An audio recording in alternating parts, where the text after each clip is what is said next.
Bapak Ibu sekalian, itulah perlunya aturan, perlunya tata tertib. Maka DPR kita tiap tahun itu memproduksi banyak undang-undang, banyak aturan. Maksudnya apa? Ya supaya kehidupan masyarakat tertib, tidak kacau. Saya kira Anda semua tahu banyak sekali produknya. Ya misalnya undang-undang soal pendidikan, undang-undang soal terorisme dan sebagainya. Itu semua dibuat supaya hidup kita tertib, tidak kacau. Saudaraku yang dikasihi Tuhan, Yesus merangkum hukum yang sudah ada sejak perjanjian lama, yakni hukum kasih kepada Tuhan, kasih kepada sesama. Malah orang-orang Yahudi yang saleh, itu mereka satu hari 2 kali mengucapkan ini, kasih kepada Tuhan, kasih kepada sesama dengan segenap jiwa ragamu, 2 kali sehari orang-orang Yahudi saleh. Konon begitu. Saudaraku terkasih, mengasihi Allah dengan segenap hati, dengan segenap jiwa, dan dengan segenap akal budi, ini bukanlah sekedar teori atau kata-kata yang suci, atau kata-kata yang indah, atau hanya konsep-konsep kosong belaka, melainkan suatu tindakan nyata yang sepenuh hati. Undang-undang diciptakan, dibuat oleh pemerintah supaya tertib, tapi prakteknya kemudian tidak tertib. Karena apa? Karena ada kekurangan, yakni tidak ada kasih di situ. Maka kemudian ada yang merasa dirugikan, ada yang merasa diuntungkan dan sebagainya. Karena aturan itu dalam prakteknya tidak disertai dengan kasih.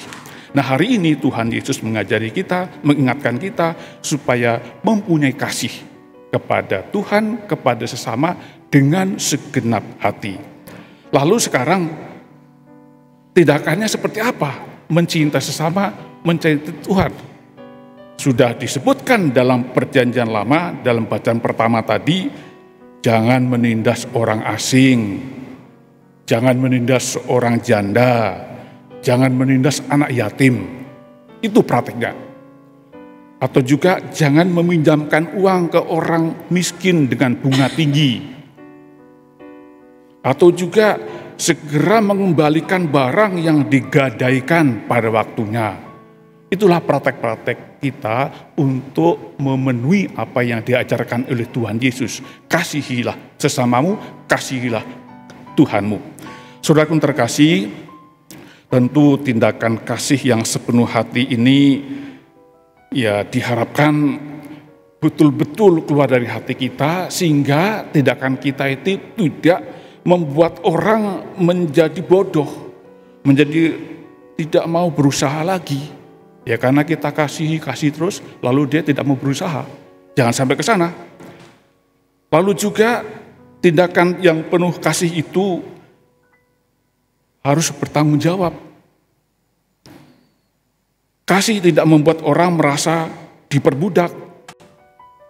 Ada orang, ini saudara saya zaman dulu itu, ngakunya dengan bangga, ini pembantu ini ikut saya 40 tahun.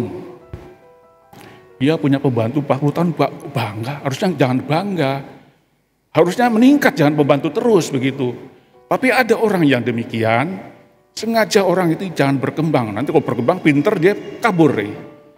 Nah, saudaraku terkasih, jangan membuat orang menjadi budak. Jangan membuat orang kemudian itu diperalat. Nah, ini suatu ajakan serius dari Tuhan Yesus. Kasihilah Tuhanmu, kasihilah sesamamu dengan sepenuh hati, jiwa, dan ragamu. Tidak mudah, tapi kalau nggak berusaha, tidak pernah dilaksanakan, yang memang tidak akan terjadi. Oleh karena itu, kita mohon kepada Tuhan, supaya kita dimampukan untuk mencintai sesama, mencintai Tuhan dengan segenap hati, jiwa, dan raga kita. Tidak mudah sekali lagi, tetapi harus ada langkah maju, langkah mulai. Kalau tidak pernah terjadi.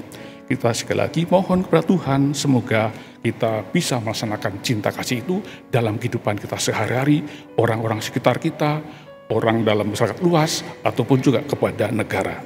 Kurangnya Tuhan memberkati kita semua. Amin.